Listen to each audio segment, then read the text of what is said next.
kami dari kelompok 9 ingin menjelaskan analisa data berkala dengan metode moving average.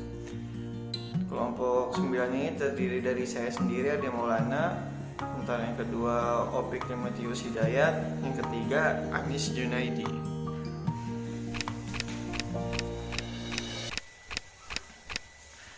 Metode moving average.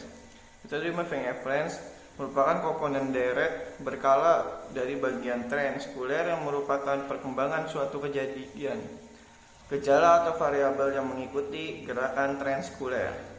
Moving average merupakan indikator yang paling sering digunakan dan paling standar. Jika di Indonesia, artinya kira-kira adalah rata-rata bergerak. Rata-rata bergerak tunggal, moving average, untuk periode T adalah nilai rata-rata untuk N jumlah data terbaru. Dengan munculnya data baru, maka nilai rata-rata yang baru dapat dihitung dengan menghilangkan data yang terlama dan menambahkan data yang terbaru. Moving average ini digunakan untuk memprediksi nilai pada periode berikutnya. Model ini sangat cocok digunakan pada data yang stasioner atau data yang konstan. Terdapat variasi, tetapi tidak dapat bekerja dengan data yang mengandung unsur tren atau musiman.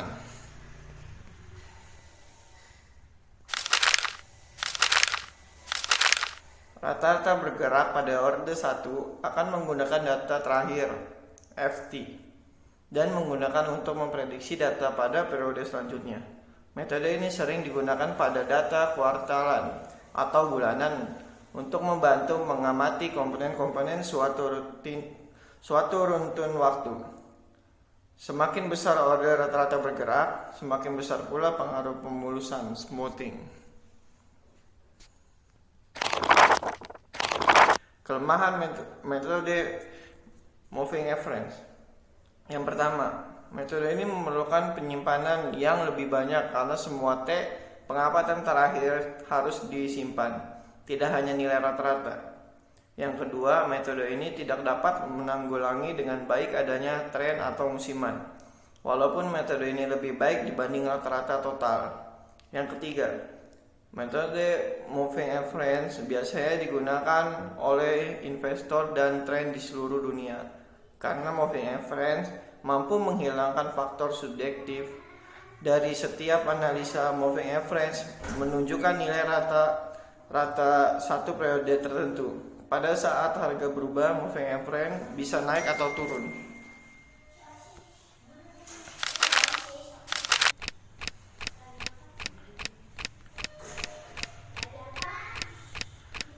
Rumus moving average.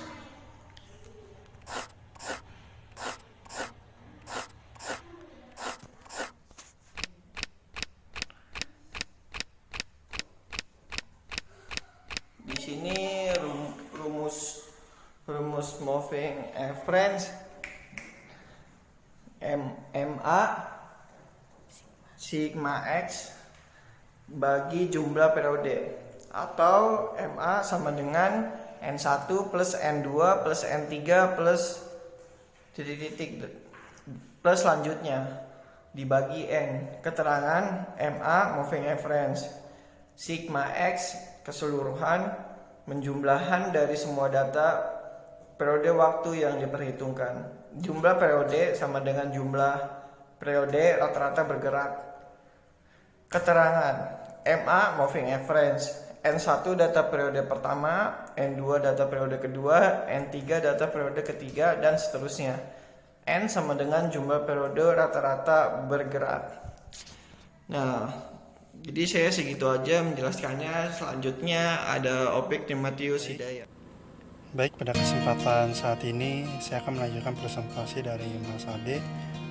Saya akan mempresentasikan contoh kasus dan cara menghitung moving average rata-rata bergerak. Perusahaan PT ZZYY yang bergerak di bidang manufacturing ponsel ingin meramalkan penjualan ponsel untuk bulan April dan Mei dengan menggunakan data bulanannya yang dimulai dari bulan Januari. Periode rata-rata bergeraknya adalah 3 bulan. Berikut ini adalah cara dan hasil perhitungannya.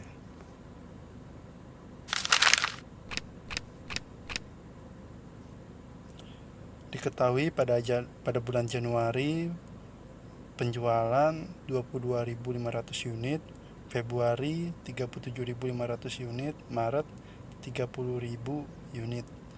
Penyelesaiannya, perkiraan penjualan untuk bulan April adalah MA April sama dengan buka kurung 22.500 ditambah 37.500 ditambah 30.000 dibagi 3.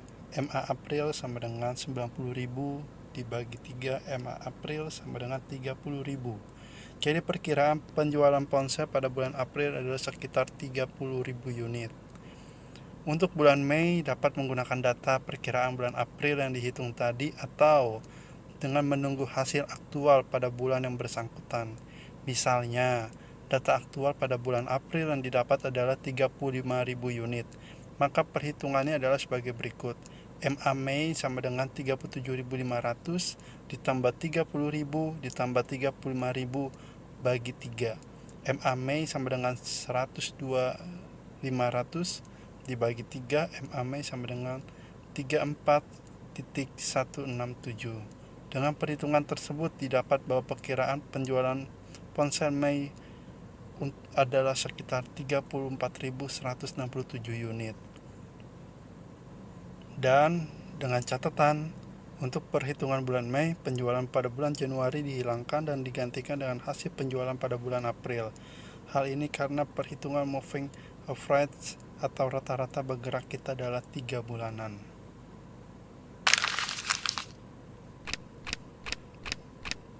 Selanjutnya, saya akan mempresentasikan metode rata-rata bergerak sederhana atau simple moving average. Perakiraan didasarkan pada proyeksi serial data yang dimuluskan dengan rata-rata bergerak. Satu set, buka kurung N periode terakhir, tutup kurung, dicari rata-ratanya. Selanjutnya dipakai sebagai perakiraan untuk periode berikutnya. Istilah rata-rata bergerak digunakan karena setiap diperoleh observasi atau data aktual baru, maka rata-rata yang baru dapat dihitung dengan mengeluarkan atau meninggalkan data periode yang terlama dan memasukkan data periode yang terbaru atau terakhir.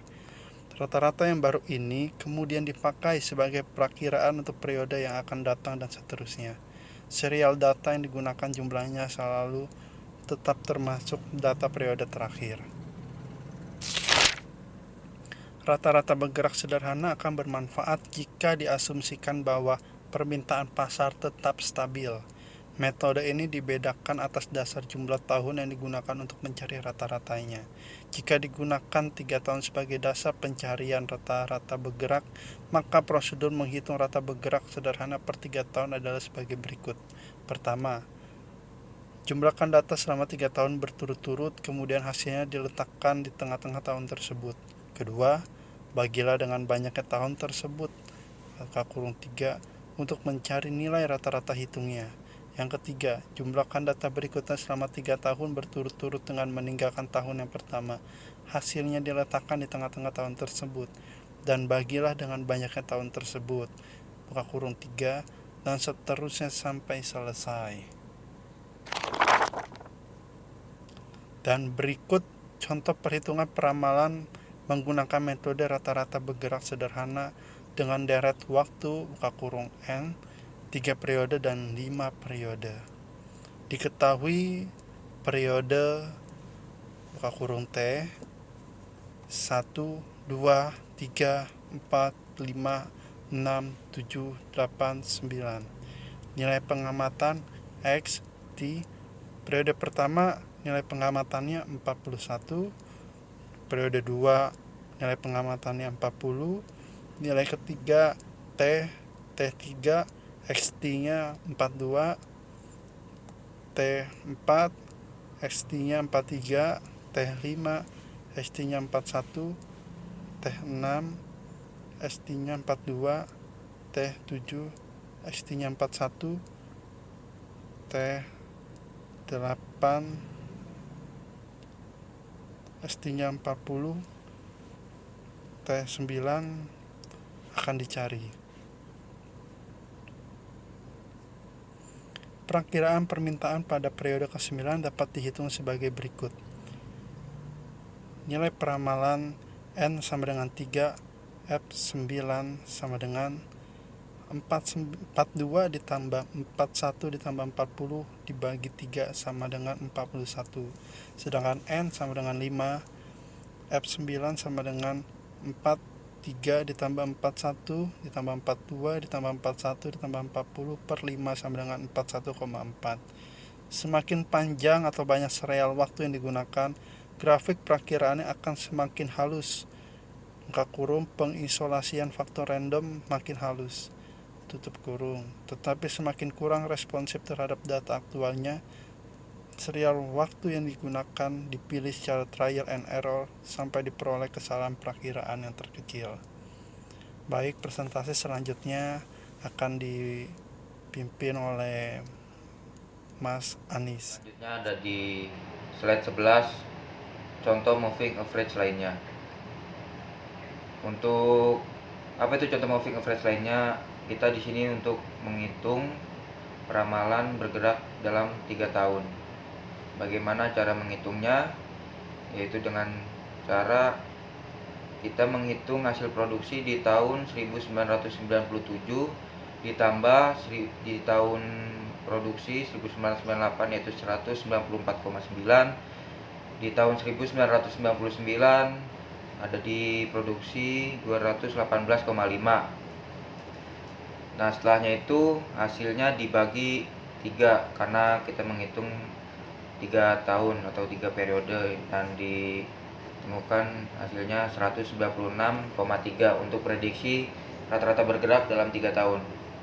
Untuk menghitung rata-rata bergerak dalam 5 tahun, yaitu kita menghitung tidak jauh berbeda, hanya ditambahkan saja sampelnya. Jadi dari tahun 1997 hingga 2001. Nah, ya 2001. Nah, ditemukan hasilnya dibagi 5 tahun karena kita menghitung rata-rata bergerak 5 tahun, dan ditemukan hasilnya 200,96. Ya, next di slide 12. Di slide 12 ini ada rata-rata bergerak tertimbang atau weighted moving average. Penjelasannya adalah umumnya timbangan yang digunakan bagi rata-rata bergerak tertimbang ialah koefisien binominal. Rata-rata bergerak per 3 tahun harus diberi koefisien seperti 1, 2, 1 sebagai timbangannya. Prosedur menghitung rata-rata tertimbang per 3 tahun adalah sebagai berikut. Yang pertama, jumlahkan data tersebut selama per 3 tahun berturut-turut secara tertimbang. Yang kedua, kemudian membagi faktor dengan faktor pembagi bilangan binominal, yaitu faktor 1 tambah 2 tambah 1 sama dengan 4. Hasilnya diletakkan di tengah-tengah tahun tersebut dan seterusnya sampai selesai. Di slide 13 ada contoh perhitungan rata-rata bergerak tertimbang. Bagaimana menghitungnya? Tidak jauh berbeda dengan yang di atas, hanya saja di perhitungan rata-rata bergerak tertimbang ini ada disisipkan di setiap sampelnya per tahun itu koefisiennya. Sebagai contoh yang pertama, total bergerak tertimbang 3 tahun. Nah, hasil di tahun 1997 175,5. Nah, koefisiennya 1, jadi dikalikan 1. Nah, ditambah produksi tahun 1998 yaitu 194,9 dikalikan 2, koefisiennya 2, ditambah 218,5 di tahun 1999, koefisiennya 1. Jika ditotal didapatkan 783,8. Yang kedua, rata-rata bergerak tertimbang 3 tahun, yaitu dengan cara total bergerak tertimbang 3 tahun dibagi jumlah koefisien ke 3 tahun. Jadi 3 tahun itu jumlah total koefisiennya yaitu 4, dan didapatkan 195,95. Untuk di tahun 1999 dan seterusnya cara perhitungannya sama kayak di atas. Next. Nah, ini sekian presentasi dari kelompok kami. Jika terdapat kesalahan, mohon dimaklumi karena kami masih belajar. Wassalamualaikum warahmatullahi wabarakatuh.